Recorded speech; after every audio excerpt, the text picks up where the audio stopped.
Have you ever wondered where the soft wool on your cozy sweater comes from? It's not just the story of sheep, but also a journey filled with passion and patience from dedicated farmers. Take Mr. James, for example, a hard-working farmer from the highlands of New Zealand. With his calloused hands and tireless effort, he has devoted his life to raising sheep, turning these gentle animals into the source of the world's finest wool. His farm stands as a remarkable blend of traditional experience and modern management, where every strand of fleece carries hard work and pride. But what's his secret? How does he produce such pure, world-class wool? Let's find out in the following video.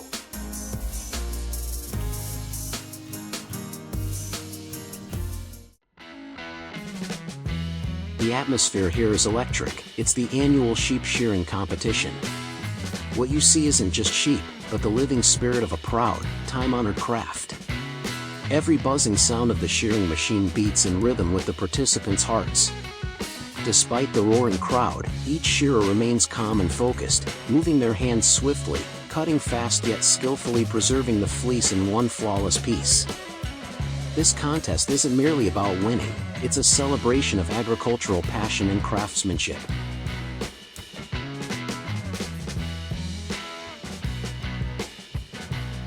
Sheep farming is one of the oldest and most vital agricultural industries in the world. It not only provides food but also essential raw materials for the textile and fashion industries. While sheep are raised in many countries, large-scale farming is concentrated in China, Australia, and New Zealand. From these herds come a variety of valuable products: premium wool, meat, and milk. And among them, James's farm has become a shining model of productivity and quality.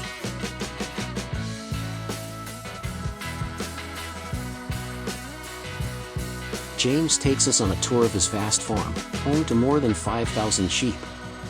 What makes his operation stand out is the way he organizes and cares for his flock. Most of the time, the sheep graze freely outdoors, enjoying natural food sources. However, he maintains sturdy shelters for special needs, such as shearing days, caring for lambs, or during harsh weather. According to him, a well-designed sheep shed is key to keeping the flock healthy and productive. The floors are often made of concrete or slatted wood to ensure dryness and cleanliness. Proper orientation for airflow, shade from direct sunlight, and sufficient space help them move comfortably. Ventilation and drainage systems are carefully maintained to prevent humidity and disease. Sheep feed primarily on fresh grass and low-growing vegetation. Thus, outdoor grazing is essential. It keeps them strong and ensures high-quality wool. During winter, or for nursing use, James supplements their diet with hay, straw, and grains like corn or barley, ensuring they produce rich, nutritious milk for healthy lambs. He also provides mineral salt blocks and plenty of clean water, crucial for maintaining health and vitality. But for James, that's not enough. To achieve modern, efficient sheep farming, he integrates technology into daily operations. For example, RFID or GPS-tagged collars allow him to monitor health, quickly detecting any irregularities. Did you notice how the sheep here are marked with different colors? That's part of an essential management technique, identifying and categorizing individuals within large, free-range flocks. On James's farm, this system ensures accuracy and efficiency in herd tracking.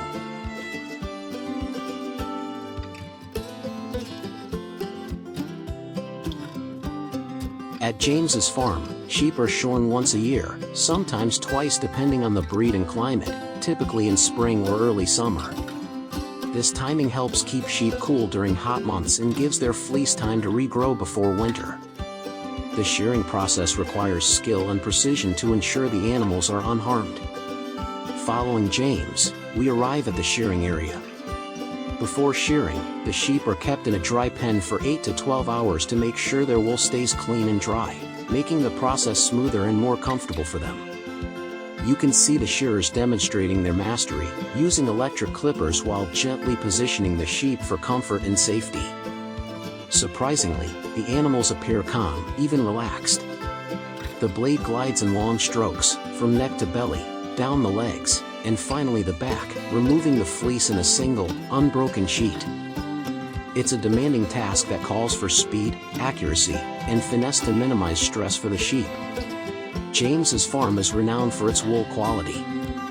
Once sheared, the fleeces are collected, sorted by grade, and carefully packed before being sent to factories where they are cleaned, processed, and transformed into premium yarn.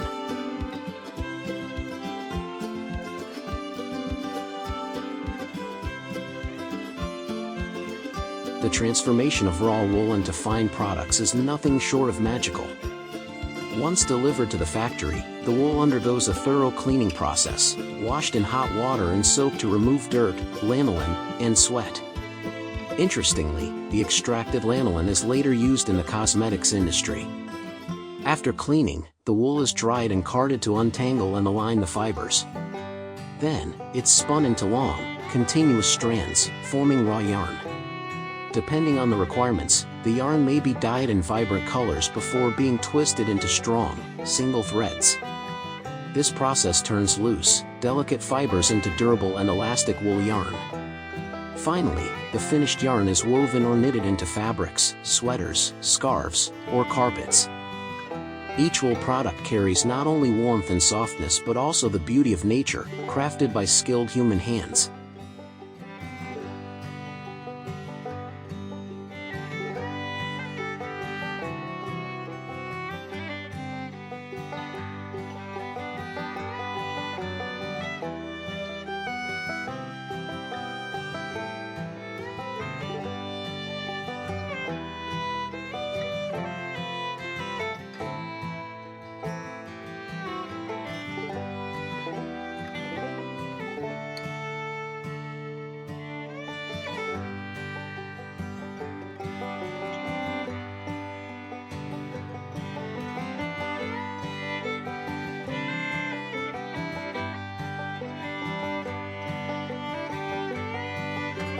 The journey of a single strand of wool is a long and meaningful one, crafted through the care and dedication of Mr. James.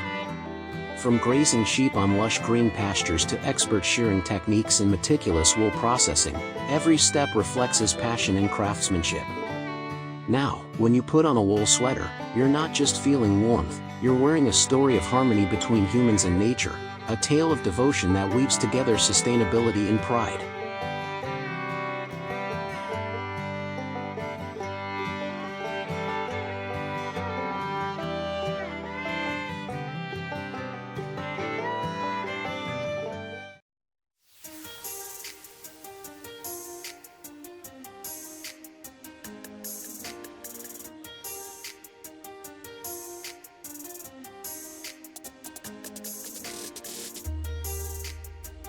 Can you believe it? The most efficient lawnmowers in million-dollar vineyards are none other than sheep.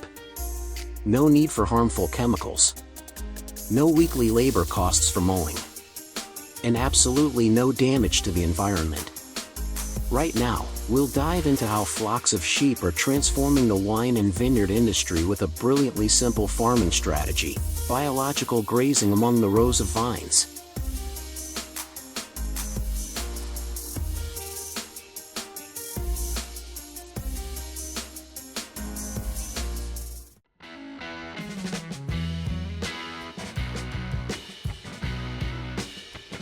In major wine-growing regions like California, Marlborough, and South Australia, vineyards spanning hundreds of thousands of hectares are renowned for producing world-class wines.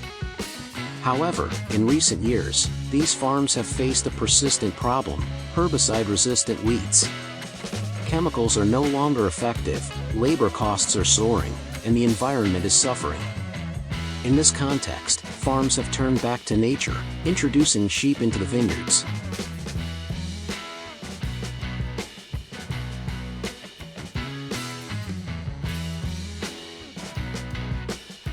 In Marlborough, New Zealand's capital of Sauvignon Blanc white wine, over 10,000 hectares of vineyards are using this technique to control weeds.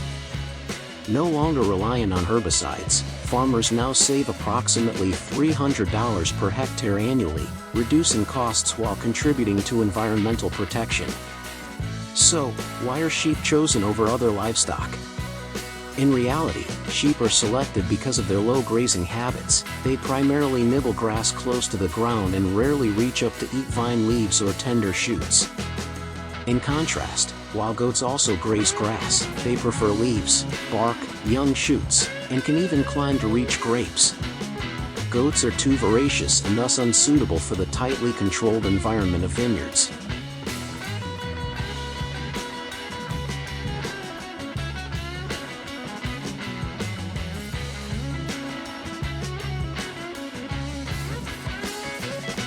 The ideal time to release sheep into vineyards is during winter and spring, when grapevines are bare of leaves or tender shoots.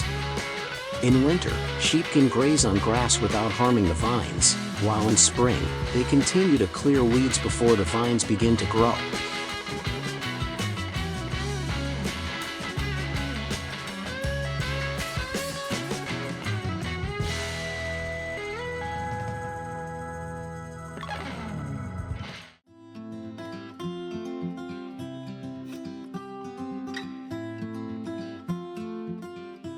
Beyond weed control, one of the major benefits of this method is sheep manure, which enriches the soil.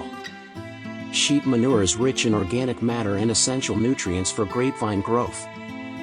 You may not know this, but sheep manure can increase soil organic matter by 25% after a single grazing season, improving soil structure and fertility. As a result, not only are weeds managed, but the soil also becomes more nutrient-rich, supporting healthier vine growth.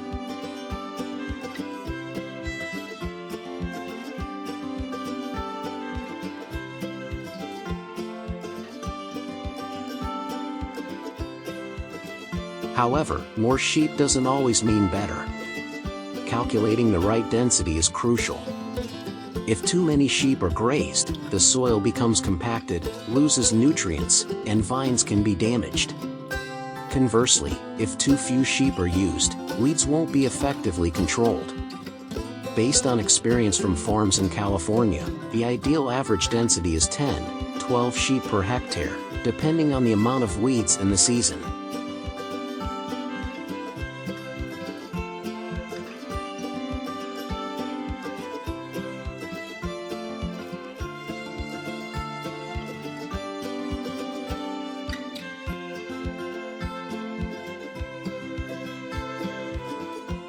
Notably, when using this method, you must be cautious, as sheep can carry pathogens and parasites.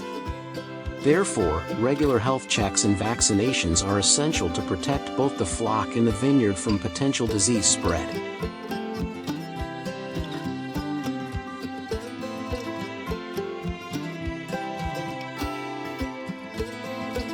During the summer, when grapevines begin to sprout leaves and fruit, sheep can harm crops if not properly managed.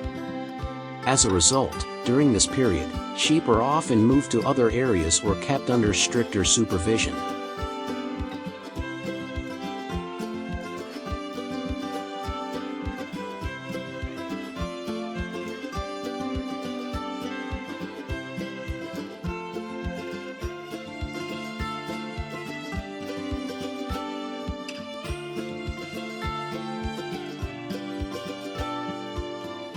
From a method that once seemed unlikely to succeed, this has now become a smart, sustainable, and economically valuable strategy.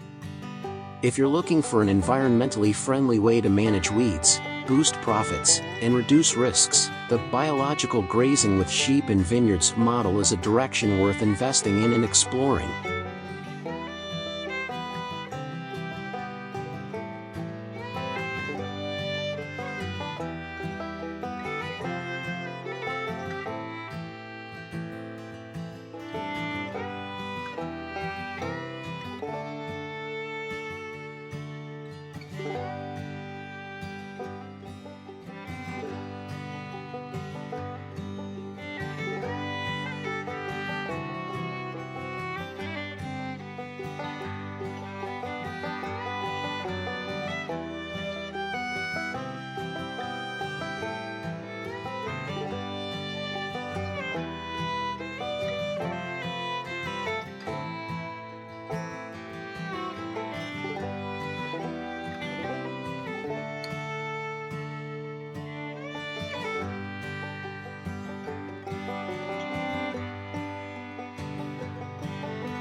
In the peaceful countryside of Hunan Province, China, there is a pork processing plant that operates daily in a very unique way. Not the dusty, noisy traditional slaughterhouses you might imagine, but here, everything runs under a closed, modern system, resembling a high-tech hub. And the man behind this modern system is Mr. Li, the director who has devoted his life to researching and contributing to the development of China's pork processing industry. Today, let's step inside his facility and witness how each pig is transformed into safe, clean, and internationally certified food products.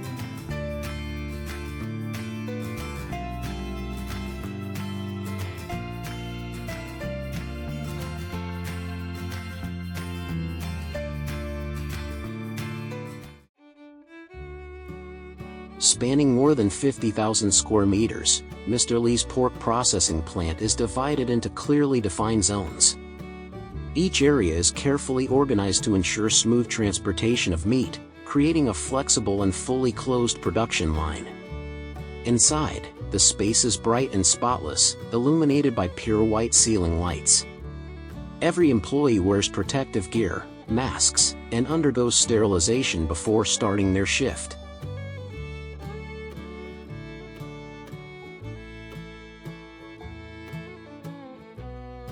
From early morning, the first batch of pigs meeting quality standards is delivered to the reception area. Each animal moves along an automated conveyor belt, closely monitored by staff. Every motion is calculated to minimize noise and reduce stress for the animals.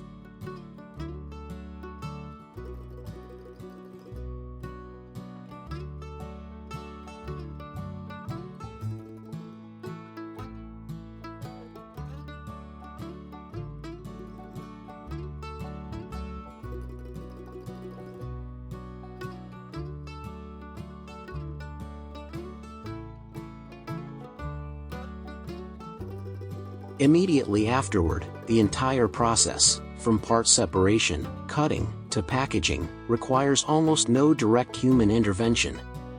Everything is handled by robotic systems and automated saws, performing each step with millimeter precision.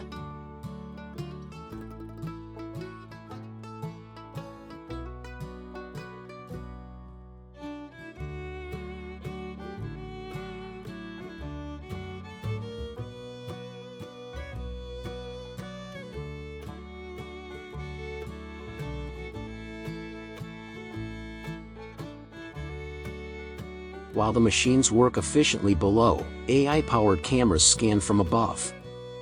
This technology, introduced by Mr. Li in recent years, leverages the rapid growth of artificial intelligence. AI analyzes every detail of the meat, color, elasticity, fat-to-lean ratio. This allows workers to classify and label high-quality cuts while removing those that don't meet standards, ensuring nothing subpar makes it to packaging.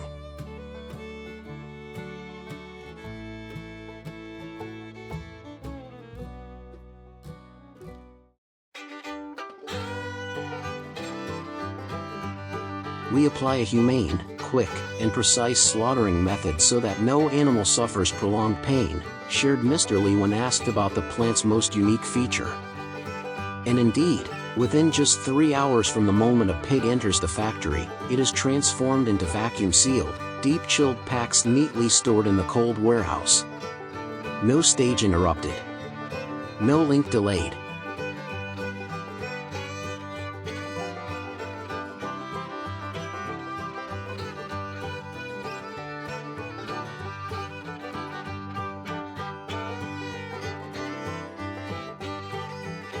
Yet despite near-total automation, the pork industry still carries risks.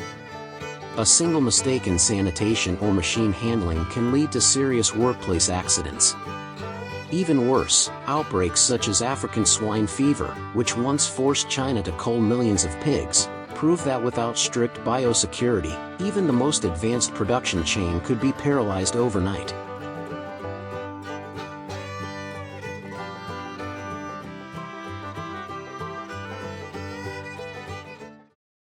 To achieve such high-quality output, a tightly linked system of modern pig farms is indispensable. About 500 meters east of the factory, Mr. Lee's farm raises thousands of pigs under conditions that blend natural environments with high-tech systems. Just like the processing plant, the farm combines traditional livestock methods with advanced technology. The environment is kept airy and clean, with automated water and feed supply systems ensuring the highest possible health and safety for the pigs. Beyond farming, the pigs undergo strict health monitoring. Feed sources are carefully controlled, and veterinarians conduct regular inspections. Each pig carries an electronic ID tag, making it easy to track its entire life cycle until transport to the plant.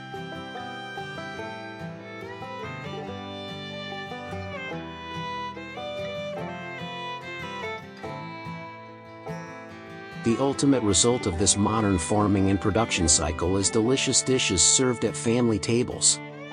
Today, many small restaurants in the area source their meat directly from Mr. Lee's factory, preparing a wide variety of dishes from everyday meals to fine dining.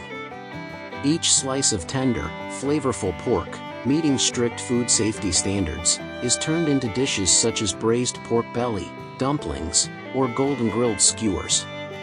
Beyond supplying local shops, markets, and eateries, pork from Mr. Lee's plant is also exported to demanding international markets such as the European Union and several Asian countries.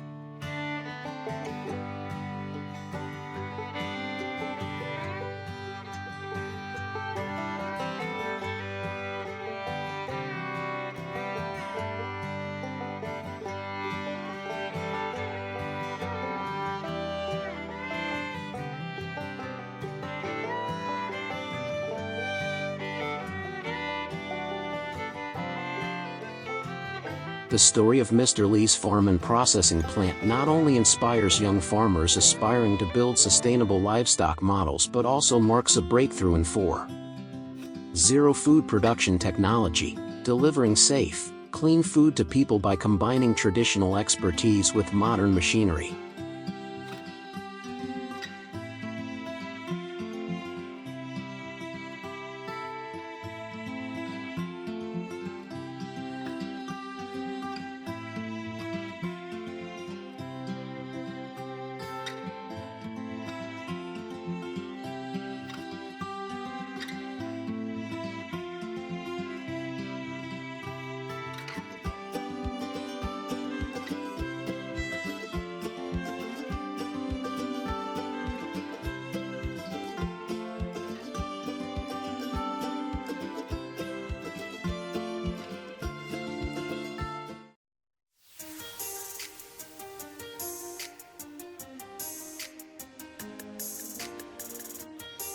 In the vast expanse of the Himalayas, where the air is so thin that life itself seems almost impossible, there exist colossal, resilient yak cows with massive frames and thick, heavy fur. It's hard to believe that humans have managed to tame these wild, seemingly fierce creatures. Yet, this is exactly what Mr. Yang has done for many years. He cares for and raises these giant yaks. But how did he manage to domesticate and expand a herd of yaks on such a large scale for both survival and the preservation of traditional culture? Let's find out in today's video.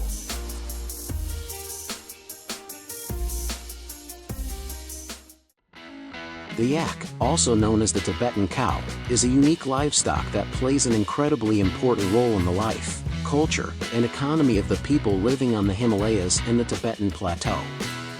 Although the population of Tibet is only around 3 million people, the yak population numbers in the millions. This breed of cow seems born for the Himalayan region, with an impressive adult size that can reach up to 1,000 kilograms. Mr. Yang's farm houses more than 1,000 of these giant yaks, an astonishing figure indeed. Although the domesticated yak is generally known as a gentle animal that has a close bond with humans, it still poses a potential danger. With its natural instincts to fight and attack, along with its immense strength, a single misstep could result in a powerful blow that could break bones or even be fatal. Therefore, raising yaks, especially in large numbers like Mr. Yang's, is no easy task.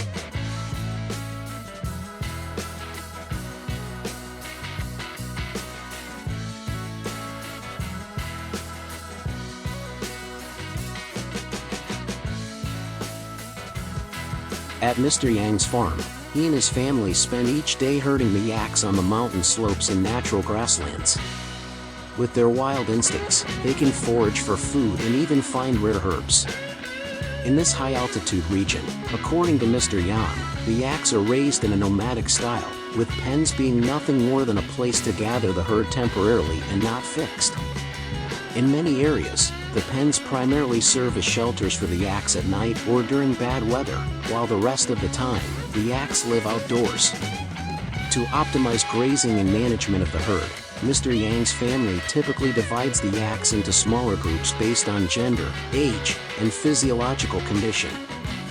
This helps minimize conflicts between individuals, especially between males and females, while ensuring each group receives the proper care and attention.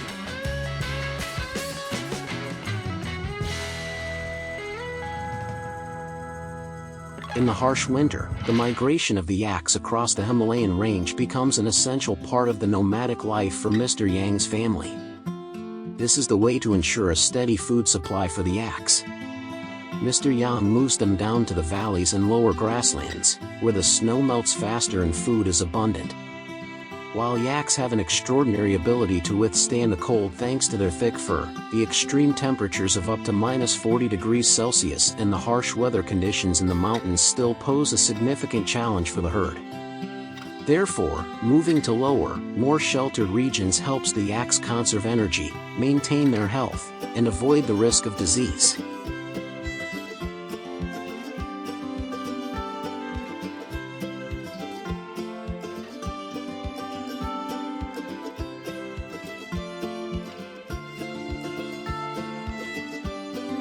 For Mr. Yang, a life of constant movement is familiar, so migrating every winter is not a hardship. The real challenge for him, however, arises when the yaks fight each other. Yak battles are not random acts, they are manifestations of survival instincts and the establishment of hierarchy. These battles are truly explosive, with the massive creatures charging at each other with tremendous force. In such moments, Mr. Yang refrains from direct intervention, as it could result in him getting injured. Instead, he uses loud noises or long tools to separate the fighting yaks.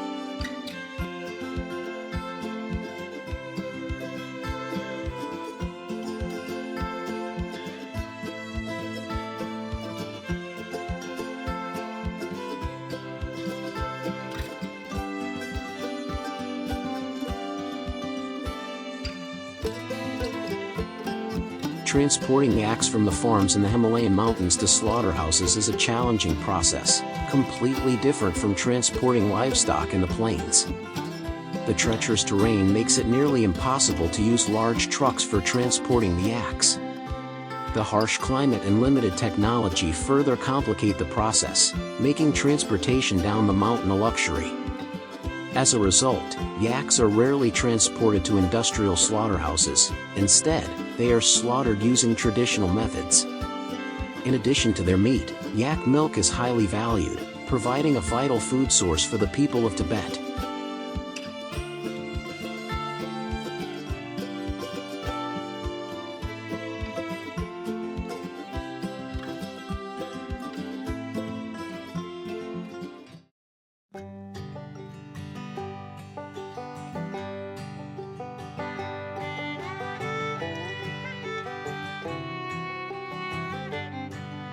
Yak meat is an essential part of the cuisine of the Himalayan people, with many traditional dishes that are both delicious and highly nutritious. One of the most popular dishes is dried yak meat, similar to jerky, which is seasoned and naturally air-dried for long-term preservation. Not only a traditional food, yak meat is also a valuable source of nutrition. It is rich in protein and provides important micronutrients such as iron, zinc, vitamin B12, and a small amount of omega-3 fatty acids, helping people maintain the energy and health necessary to withstand the harsh living conditions.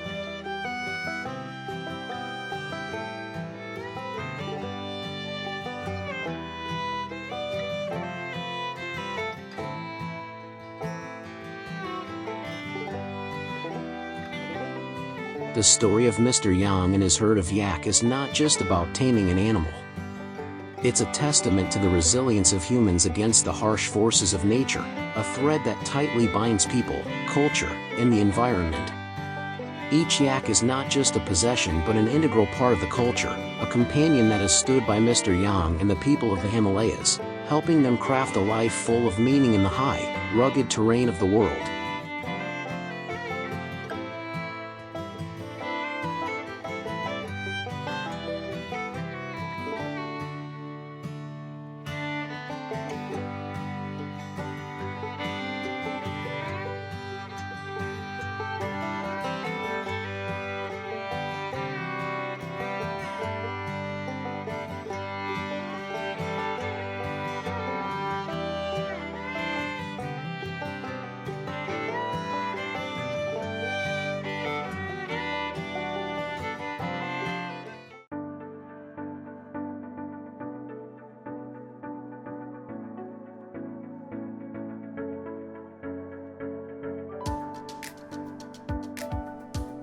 While many still consider rats to be pests, in Thailand, some farmers have turned them into a steady source of income. In particular, in the northeast of Thailand, rat farms are thriving, supplying hundreds of thousands of rats each month to the consumer market. Join us as we break into one of the largest rat farms in Asia, to explore every corner, every process, and the secrets that have never been revealed.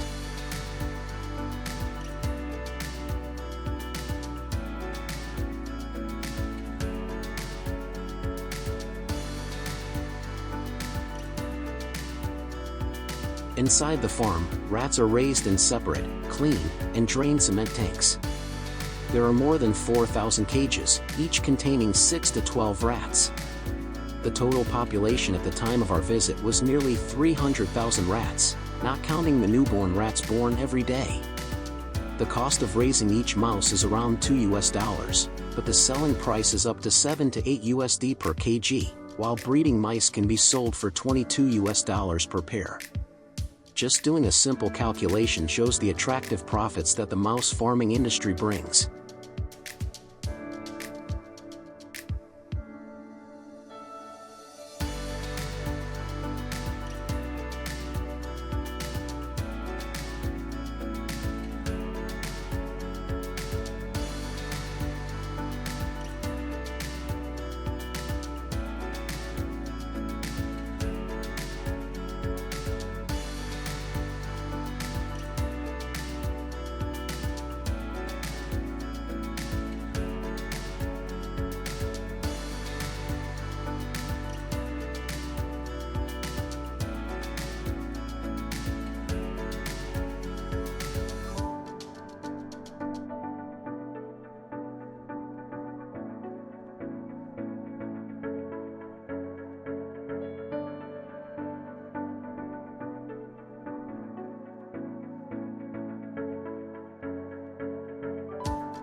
The mouse farming process at Callison Farm is operated in a closed system, strictly following hygiene and disease control standards.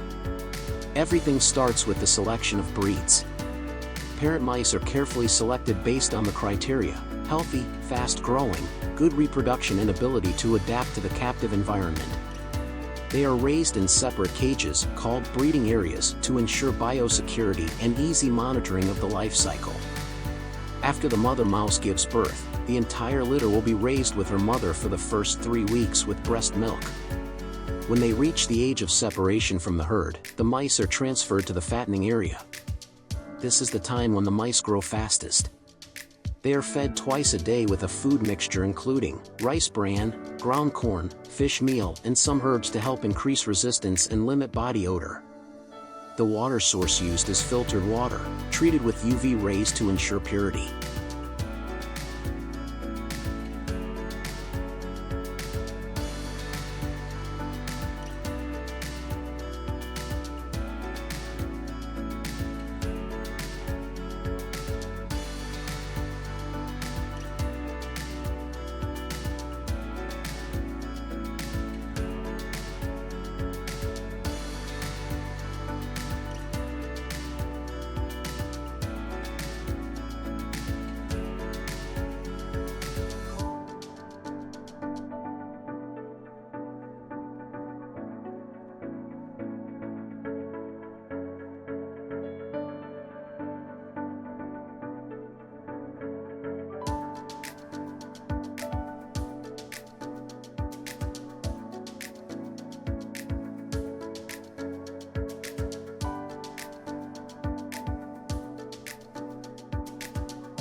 Each breeding area is equipped with an automatic ventilation system, day-night cycle lighting, and a high-capacity deodorizer to keep the cage environment clean, minimizing bacterial growth. Technical staff check the mice daily, record growth, and promptly handle sick or weak cases. Some culled mice will be separated so as not to affect the general herd. After 6-8 weeks of age, mice will reach a weight of 200-350 grams, meeting the standards for export. Depending on the purpose of use, they are classified into 3 groups: live mice, frozen mice, and experimental mice. Individuals that meet the standards will be transferred to the humane slaughter area, using CO2 gas to anesthetize to avoid pain, then pre-processed, packaged, and refrigerated. The entire process is controlled by a digital management system, from the number of mice, breeding time, growth weight, to environmental temperature. This is a modern agricultural model, combining technology and local experience, producing hundreds of thousands of mice per month while ensuring safety, cleanliness, and sustainability. In Thailand, Vietnam, Cambodia, and Laos, rats are a delicacy. High-end restaurants in Bangkok and Chiang Mai are willing to pay a lot of money to have clean rats with food safety certification. In addition, snake farms, owl farms, dragonfish farms all need a large amount of live or frozen rats every month. This is a stable market and is growing rapidly thanks to the exotic pet raising movement. A small part of the farm's rats are provided to medical facilities, labs, and universities for use as laboratory rats serving medicine, drug, and vaccine research.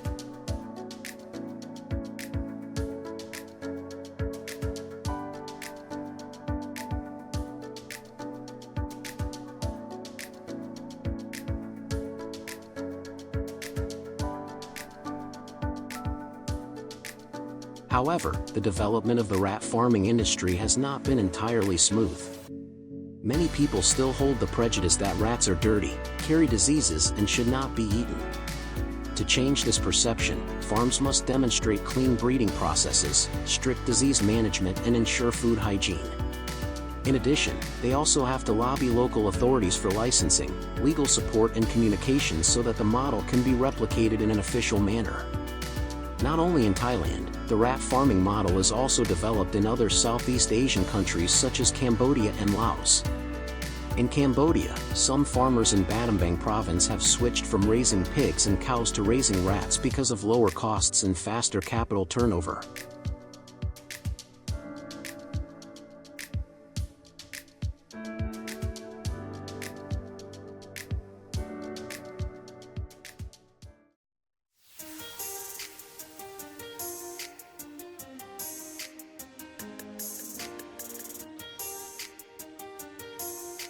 In an era where global agriculture faces numerous challenges, climate change, depleting water resources, soil degradation, rising production costs, and the pressure to feed an ever-growing global population, sustainable, smart, and economically efficient farming models are becoming an inevitable trend.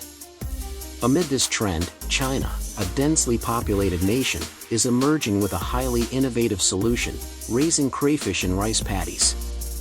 Right now, join us as we explore a farm that combines crayfish farming with rice cultivation.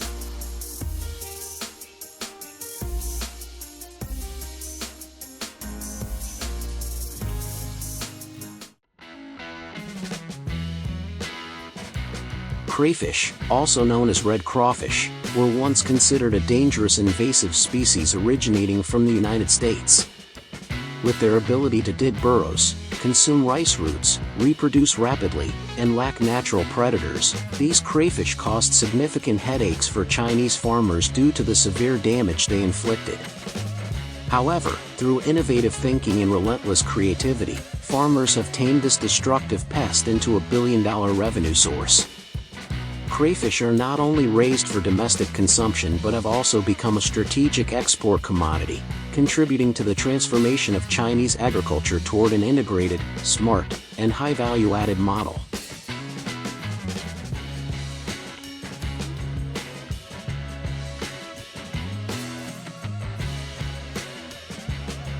farmers practicing integrated crawfish and rice cultivation report that each mu of paddy field can yield over 150 kilograms of crawfish and 500 kilograms of organic rice. This translates to an average income of 4,000 to 5,000 Chinese yuan per mu, equivalent to more than $600. Given that each farmer typically owns tens to hundreds of mu of land, their per-season income can reach hundreds of thousands of US dollars, a truly enviable figure for most manual laborers in China.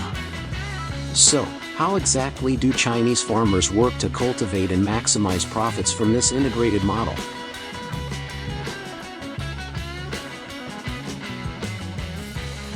For maximum efficiency, the crawfish rice paddy farming model is intelligently designed with small water channels around the fields. These channels provide suitable living conditions for the crawfish during both the dry and wet seasons. Farmers typically stock crawfish juveniles after transplanting young rice seedlings. This is a crucial period when the rice plants are vulnerable to insects and weeds. During this time, the crawfish play a vital role in cleaning the paddy environment, significantly reducing the need for pesticides and chemical fertilizers. Furthermore, crawfish waste becomes a natural nutrient source for the soil, promoting healthy rice growth. This creates a closed-loop production cycle that is both cost-effective and environmentally friendly.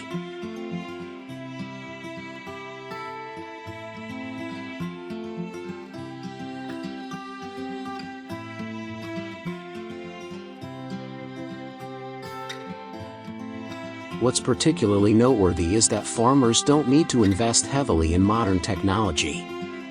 Instead, they primarily leverage indigenous knowledge combined with some water management, temperature monitoring, and cultivation timing technologies. By carefully adjusting the release schedule for crayfish and the planting schedule for rice, the life cycles of these two will mutually support each other. After 60-80 days, the crayfish reach market weight and are harvested by setting nets or draining the water, while the rice is also ready for harvest.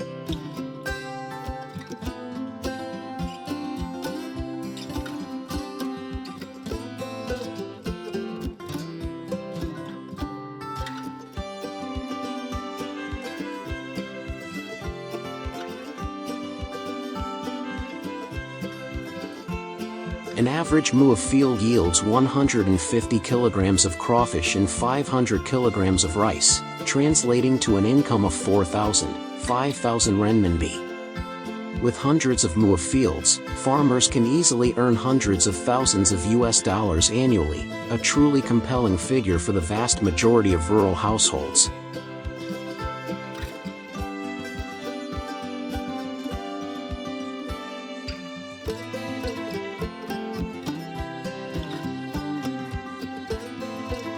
Beyond just income, this model also creates a robust economic value chain.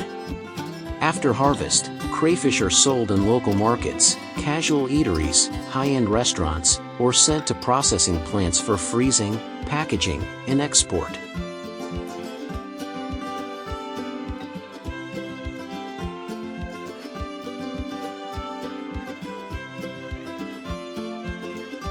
Thousands of tons of crayfish are brought to market each year, not only providing a nutritious protein source for domestic consumers but also exported to Europe and the US, generating over 100 million US dollars in revenue.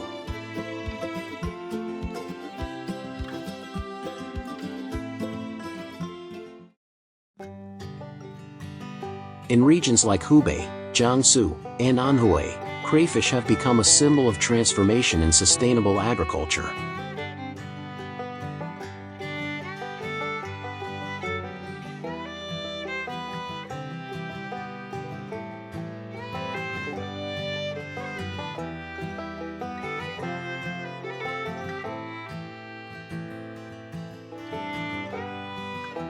From the perspective of scientists, this is a symbiotic farming model, one that boosts yield while simultaneously protecting soil, water resources, and biodiversity. The fact that crayfish consume harmful organisms helps limit the use of pesticides, thereby producing cleaner, higher quality rice that aligns with modern consumption trends. However, we cannot overlook some potential risks. If not managed well, crayfish can reproduce uncontrollably and damage rice paddy embankments, leading to drainage issues, erosion, and negatively impacting crops. Furthermore, expanding this model into unsuitable ecological zones or without proper planning could result in local ecological imbalance. Therefore, the model is only effective when accompanied by a biological monitoring system, regulations for population control, and policies that encourage farmers to adhere to clean production processes.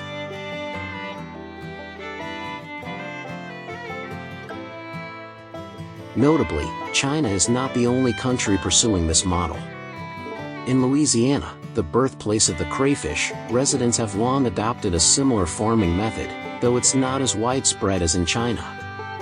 Likewise, some Southeast Asian countries like Vietnam and Thailand are also beginning to research the feasibility of implementing this model in the future.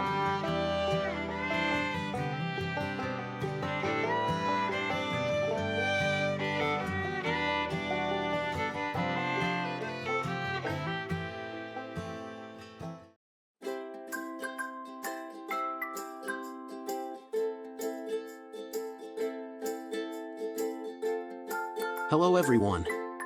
Today, we're going to raid one of the world's largest giant tortoise farms, home to hundreds of Aldabra tortoises, the second largest land tortoise species on the planet.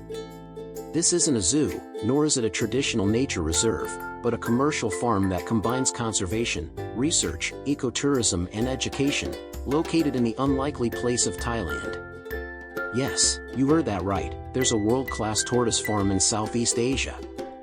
And in today's video, we'll explore inside this facility, learn why Aldabra tortoises are so special, how they're raised and preserved, and some incredible facts about these supergiant tortoises.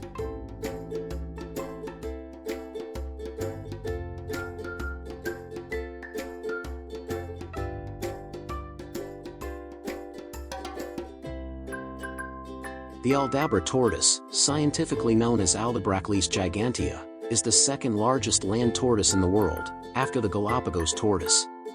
They can weigh up to 250 kilograms, grow to over 1.3 meters in length, and are particularly famous for their average lifespan of up to 150 years, with some individuals living up to 200 years.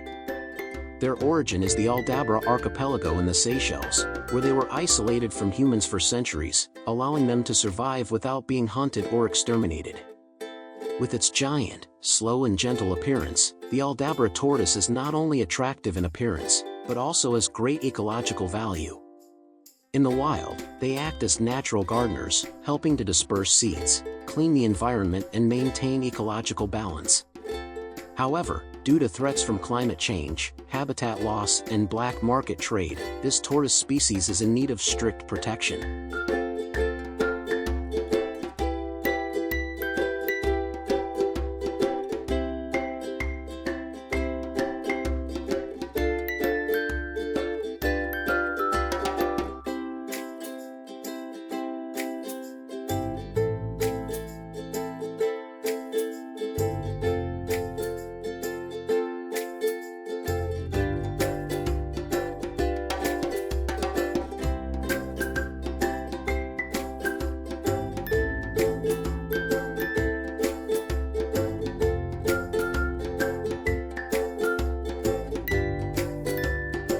That's why this farm was born. What makes this place special is the standardized and strict care process down to the smallest detail. Each tortoise has an RFID identifier to track their health, behavior, and care history. Each area is modeled after the living conditions of the original Aldabra. Caring for the tortoises here is not as simple as feeding them grass. The experts at the farm have developed a menu for each individual, depending on their age, sex, and health status. In addition to fresh grass grown on site, the tortoises are supplemented with organic vegetables, minerals, calcium, and vitamin D3. Their digestive systems are monitored through weekly fecal samples. Every day, the old tortoises have their skin, shell, eyes, and nails examined, not unlike a routine health check for the elderly.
The farm also stands out for its extremely efficient artificial reproduction system. Aldabra tortoises lay 10 to 25 eggs per year. The eggs are collected by hand and placed in incubation rooms with tightly controlled temperature and humidity.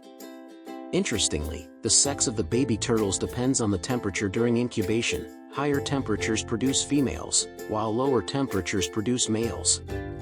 This helps the farm control the sex ratio in the population, which is extremely important for sustainable reproduction. After hatching, the baby turtles are raised in a separate area for at least a year. They are trained to find food, get used to the natural environment, and have their health checked regularly. The healthy individuals are then brought to the open garden, where visitors can admire and even interact gently under the supervision of the staff.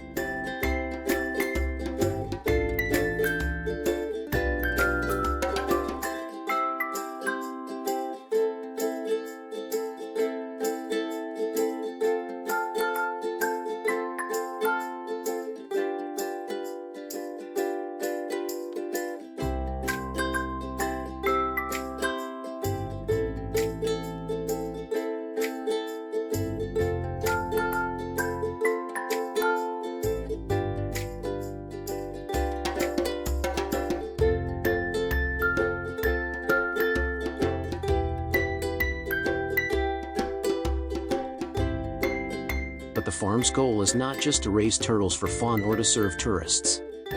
They have a higher mission: to preserve and restore the ecosystem where the Aldabra tortoise once lived.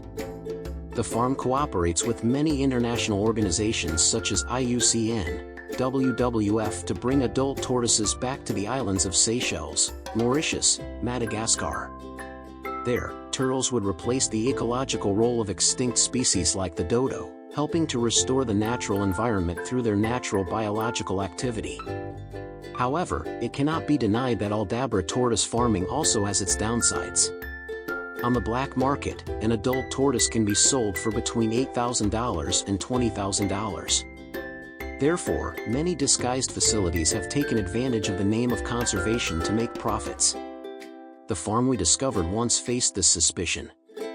However, they now have full CITES international permits, transparent information, and extensive cooperation with reputable organizations to prove their legitimacy.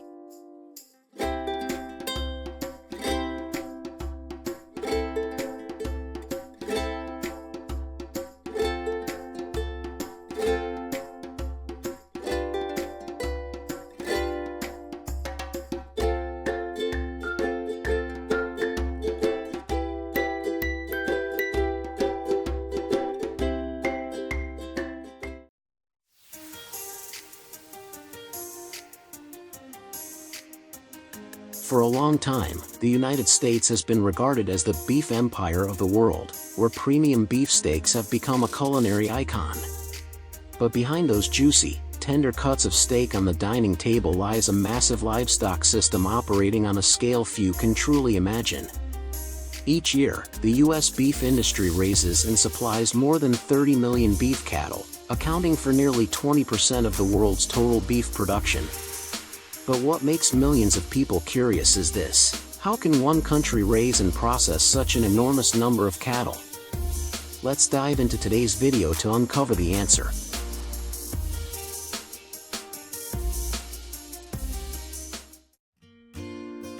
Just imagine, inside a U.S. beef processing plant, the system can handle up to 400 cattle per hour. That means around 10,000 cattle processed in a single day. This overwhelming and shocking sight forces us to ask, how does the livestock industry manage to continuously raise, care for, and deliver more than 30 million cattle every year, sustaining such a massive supply chain? To find the answer, we need to trace their journey back to the beginning, the vast grasslands and sprawling ranches across America.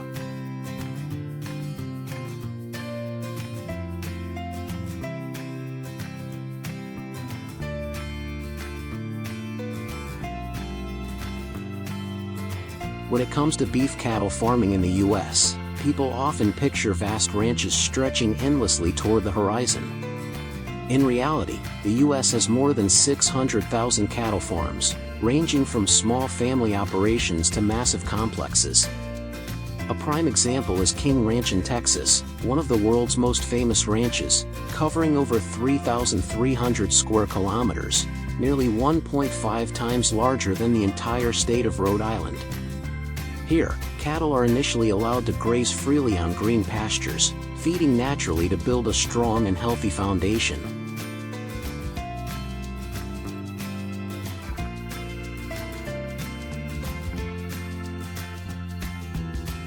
In the U.S., the combined feedlot, grazing model is the most common approach. On ranches, cattle are fed strictly regulated diets, 60–70% corn, with the rest being hay, soybean meal, and mineral supplements. Their rations are calculated down to the gram to maximize growth efficiency. On average, a cow gains 1.5 kilograms per day, and after just 4–6 months, they can reach 600–700 kilograms, ready to enter America's massive beef supply chain.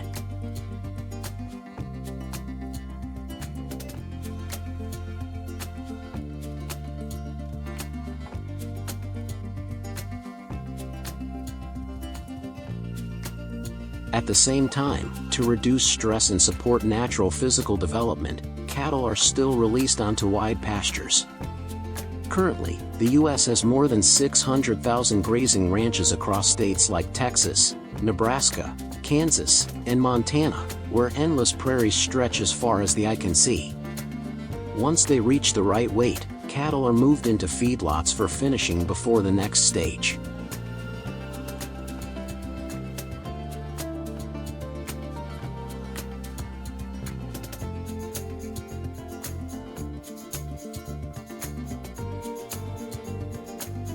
Many modern farms even use electronic chip technology, allowing real-time tracking of each cow's health, diet, and weight. This ensures consistent productivity and meat quality to meet both domestic and global demand. Alongside this, each cow is fully vaccinated, undergoes regular health checks, and receives veterinary care under strict protocols.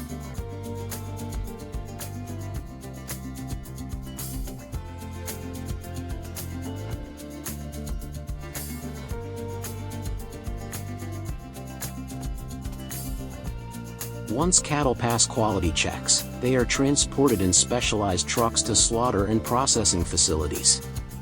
Each truck can carry 30–40 cattle, and in the U.S., tens of thousands of these trips happen every single day. The USDA requires strict regulations. Cattle must have access to water, rest stops during transit, and cannot be overcrowded, not only to maintain stable meat quality but also to reduce animal stress.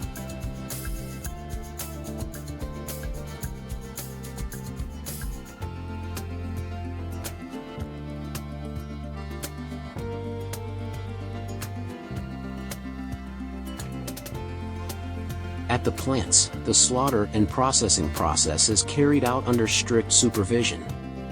From stunning and slaughtering to sorting, cutting, and packaging, everything must comply with rigorous hygiene and food safety standards. Every day, a single large facility can process 5,000–10,000 cattle, contributing to the U.S.'s staggering production of over 12 million tons of beef annually.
Thanks to this enormous breeding and processing system, the U.S. has become one of the world's leading beef exporters, with an annual export value of over $10 billion. American beef products are available in more than 100 countries, from supermarkets and restaurants to high-end steak houses.